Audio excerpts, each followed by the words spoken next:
All right, welcome everyone. We're Semblance of Sanity. I'm Caleb. I'm Jacob. And we're here for Kaguya-sama, Love is War, Season 2, Episode 7. The election is over. It's over, and we are probably going to be getting a new dynamic within the student council. Indeed. Miko is going to be joining them. Yep. That's exciting. She did show up, so good for her. Yep.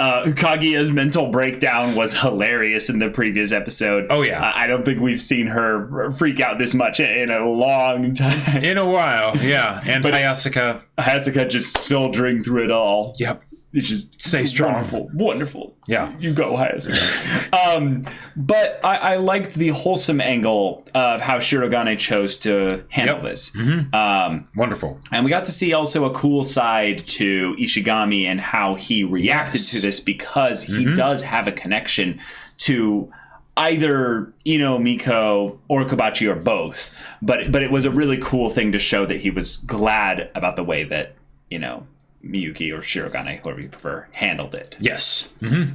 Yep. And now we're into the next stage of the story, which might have some new crazy arc, or maybe we'll get, episodic antics and whatnot, and I'm very excited to see. I just want, if anything, how does the episodic formula work with a lawful stupid character in their midst? Well, given that we've got two Bakas, and we're adding a lawful stupid, this should be very interesting. This should be really funny. This should be awesome. This should be really good.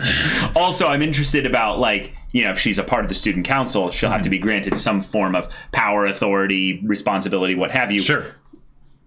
Where does the limitations of that? In some ways, the limitations of her power will be funnier than actually what she gets responsibility for. Because I get the feeling she will have a tendency to want to sort of overstep her bounds. Yeah, overstep her bounds. We expand or we die. Yep. So, y'all, without further ado, let's get into this. All right, everyone, now be sure to go check out the reaction portion of the video in the description below, and then come back here for the discussion.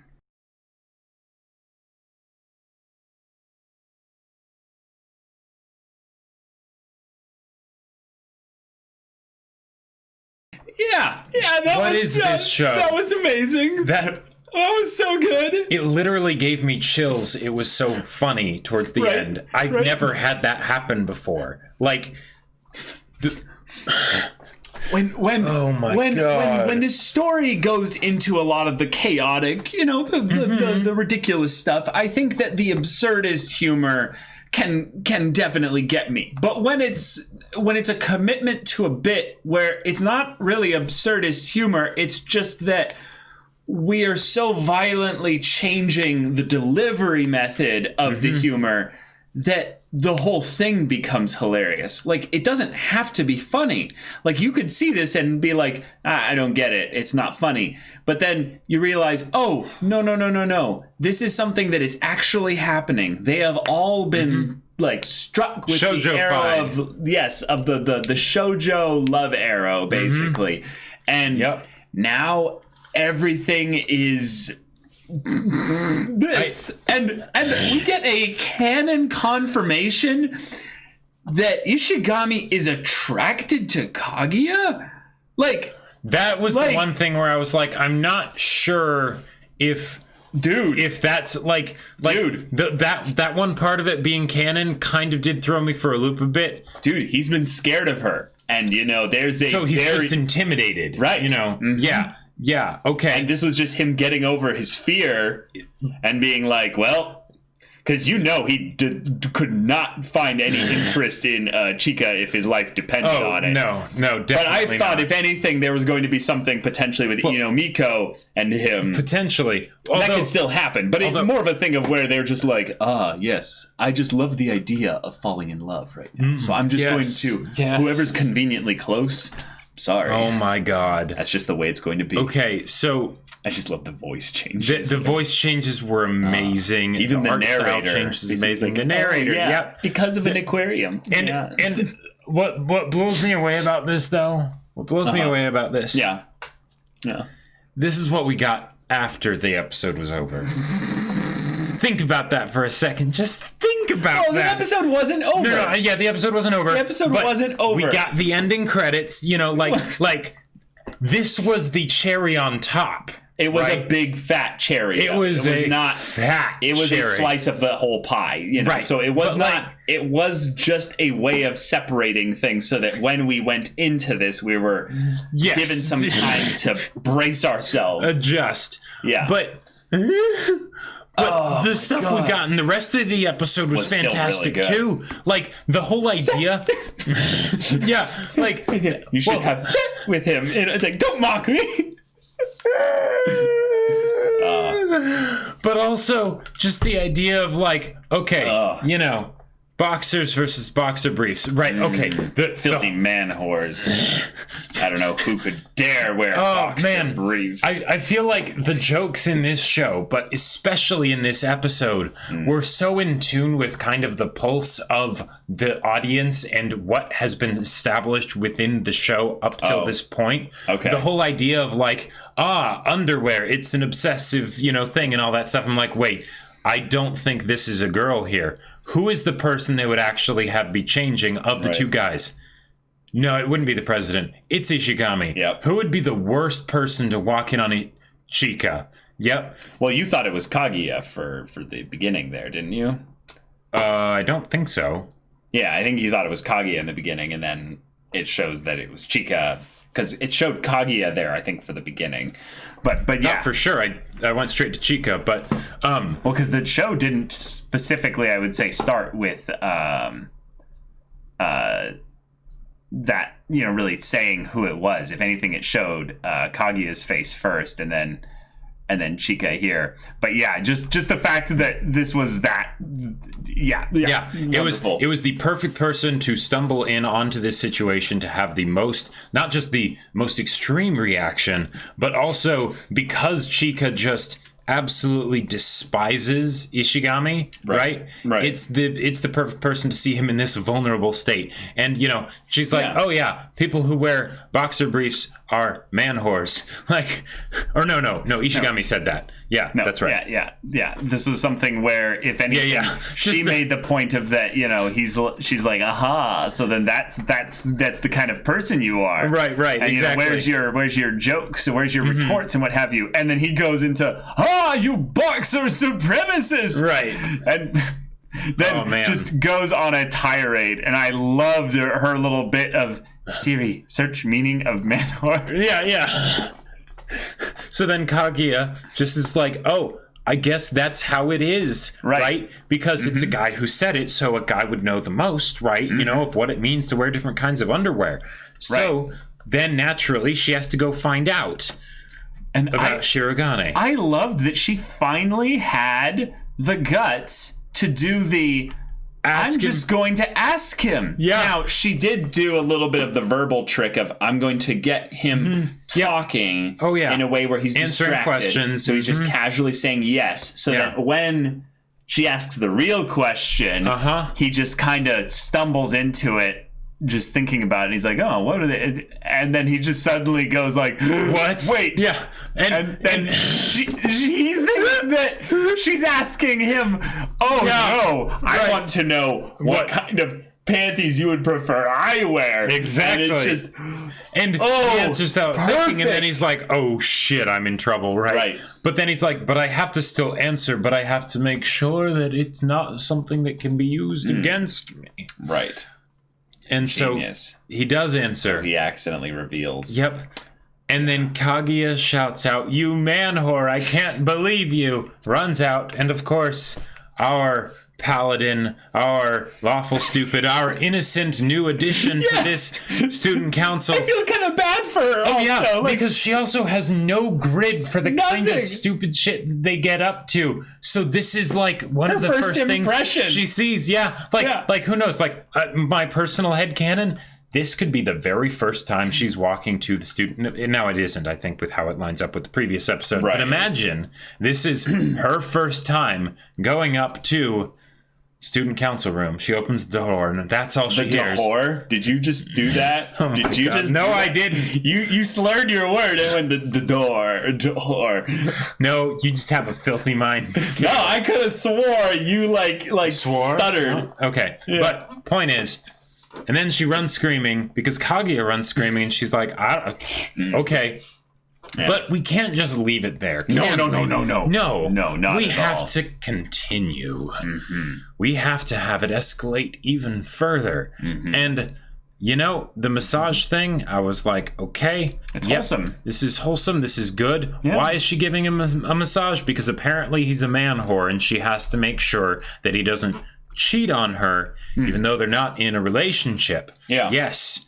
Brilliant. And Hayasaka, thank you for your blunt answers. It is appreciated.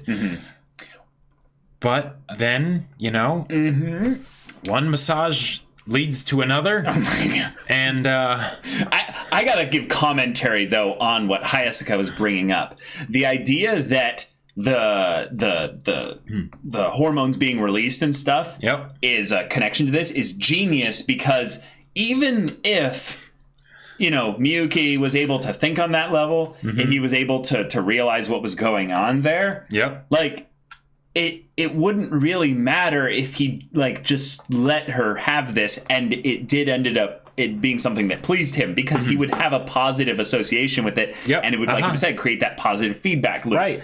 But the funny thing is that he never thought on some level about the typical, if someone asks to give you a massage and it's someone you've suspected of having a crush on you, that is almost definite proof. Right. Like that they do have a crush on you. Now, granted, she did say specifically a hand massage, like, I'm going to massage your hand, so that is hands.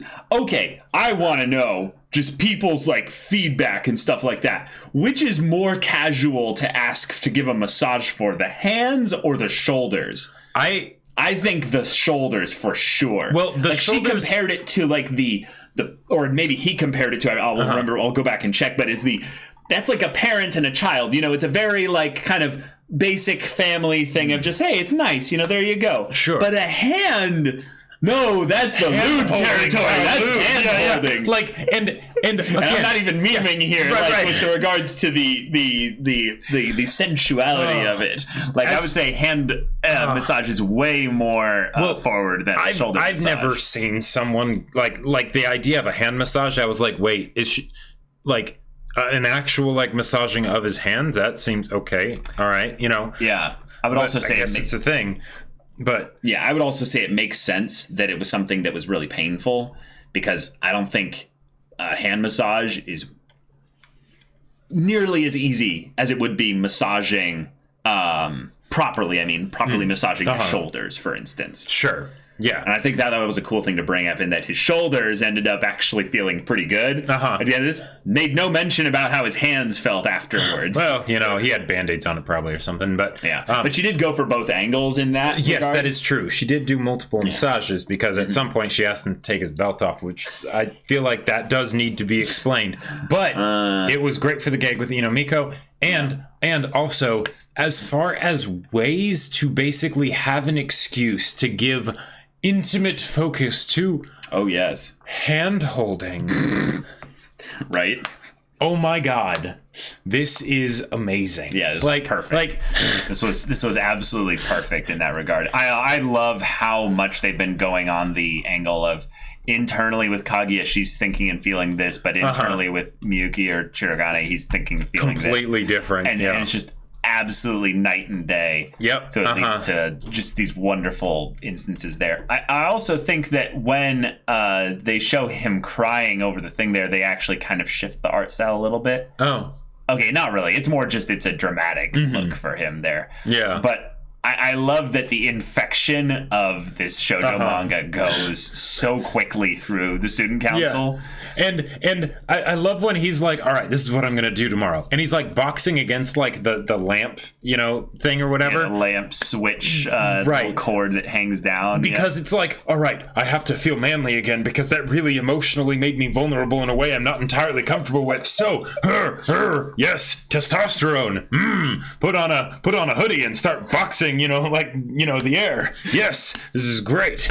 Oh my God. It's like he's trying to summon up his own willpower so that he doesn't screw things up the next day. But then the plan works so well that it leads to pure chaos. And I love that it went this way and it worked. The whole spoiler thing was hilarious because I even bought into it for a second and didn't realize that, oh my God, now they're doing an even worse spoiler by telling the whole buildup for the thing. Because as far as we know, Chica's spoiler was probably something that's revealed in like chapter 2 or something. Well, no, she said it was towards the very end of the story. Well, yes, he dies at the end, but as to when he reveals that he's got his let me see, whatever it is that causes him to die. Yeah, it turns out that the boy has a terminal illness and he dies near the end. Right.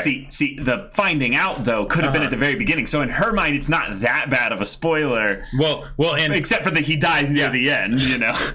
And the idea of like, because I can totally see it being a couple different things. For Ishigami and Shirogane, they're like, well, the ending's kind of been spoiled, so what's the point at this point, right? You know, like it's already been ruined, you know. Yeah, it was, but they were also trying to just say it's actually more about the build-up to that. Right, exactly. And this is all the build-up. And it's actually about the build-up. Now let's spoil the build-up. Yeah, exactly. And it could also be this wonderful, and maybe I'm reading into this too much, right? But the idea that if you have a story, right, and especially if it's a long one, and you ask 3 different people what their favorite aspect of that story is, you're probably going to get 3 different answers, right? Because everybody's different, they have different tastes and things like that. So the things that really stand out to them are going to be completely different, right? So for them, maybe the big spoiler is that, you know, the guy dies, right? Sure. Maybe for Chika, the big spoiler is, no, that part where she actually eats the food and says it's sweet, that is the true climax of this story, and how dare you ruin that? You know? I have to laugh like hysterically about the idea of this is how a lot of us have to deal with spoilers. Just put duct tape over their mouth. Just basically be like, yeah, you know what? I can't actually listen to your recommendations because every time you do, you just can't shut up and just keep recommending stuff through telling these spoilers. Well, and that's why one of the best things that can be done is to just say, like, and it doesn't really work well with a manga, but hey, I'll watch this with you. Like, it's the thing of this is actually really good. I can't really tell you much about it, but it's good enough that I will watch it over again with you. You know? Like, that's a good one for people that you are physically close to and in locations so that you can actually like go over to their place and just, you know, have a day of it.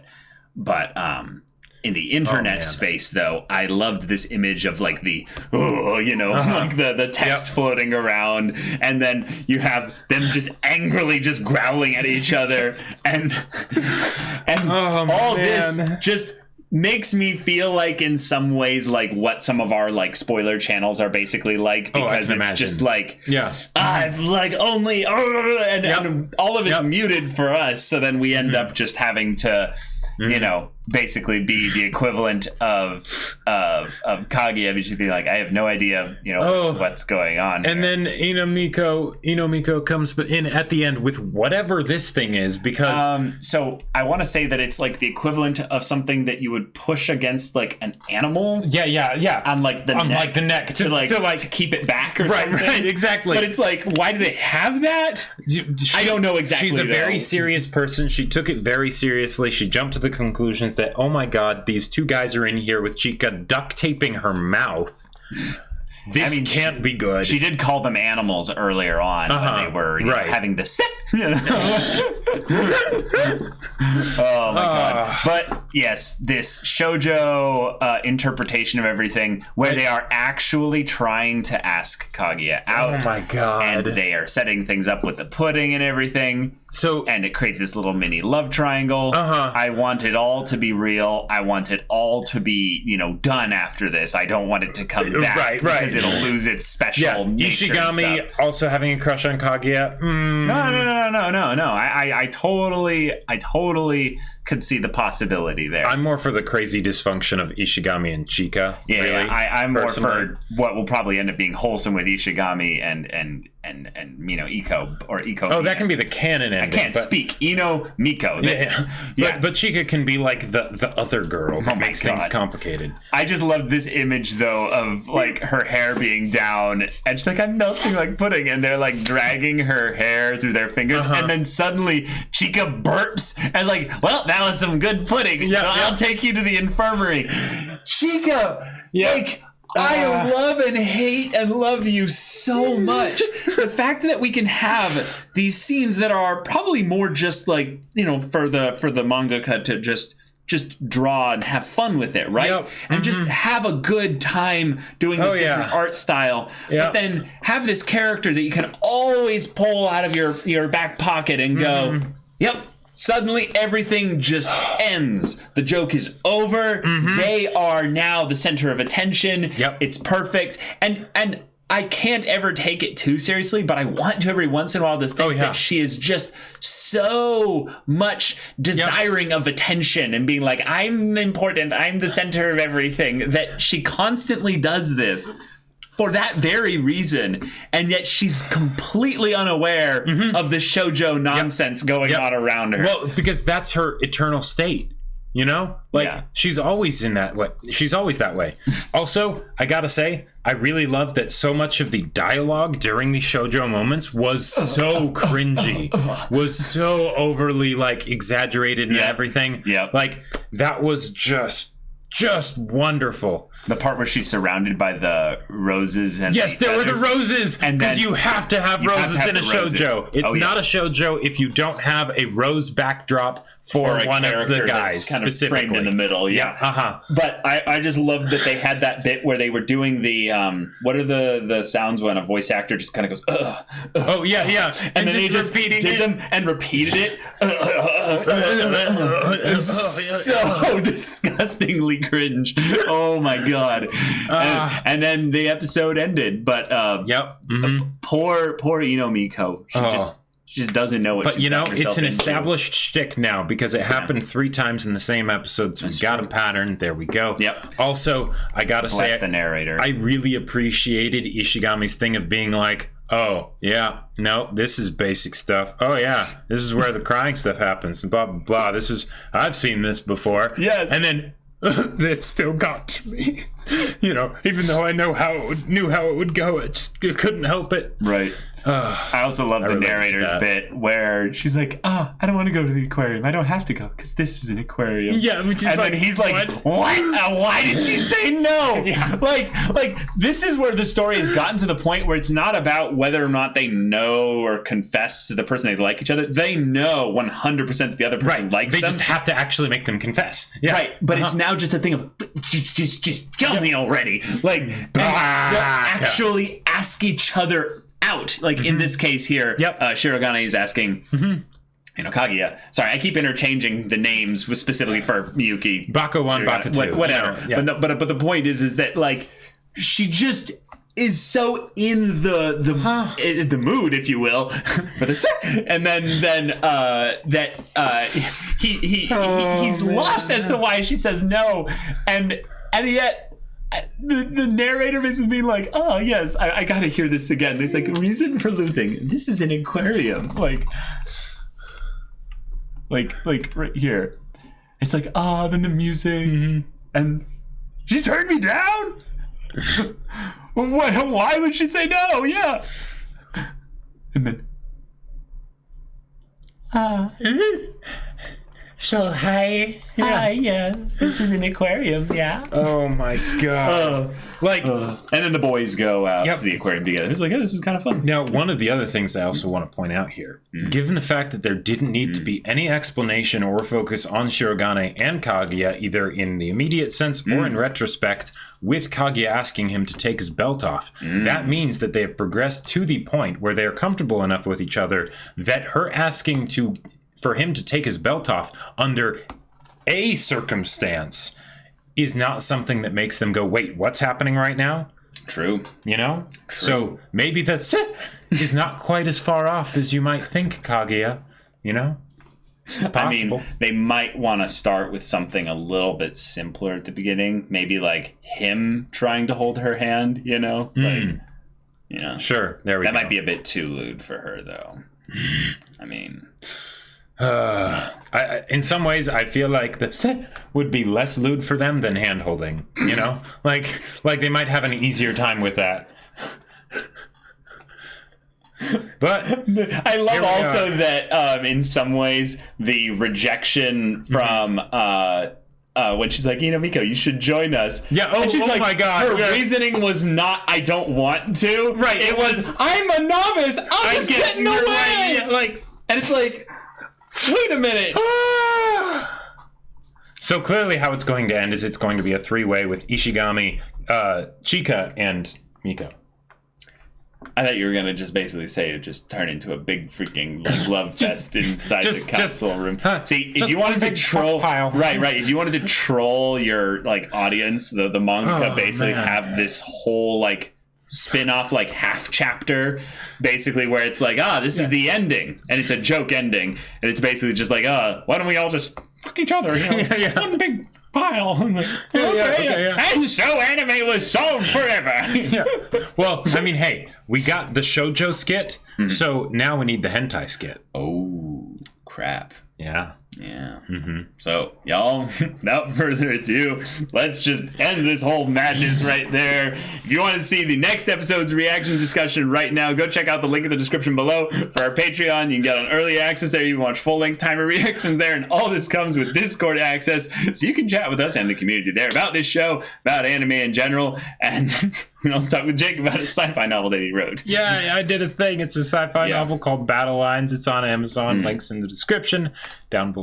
Yeah, so if any of that interests you, we'll see you there. But until then, we're Semblance of Sanity. I'm Caleb. I'm Jacob. And we'll see you all next time.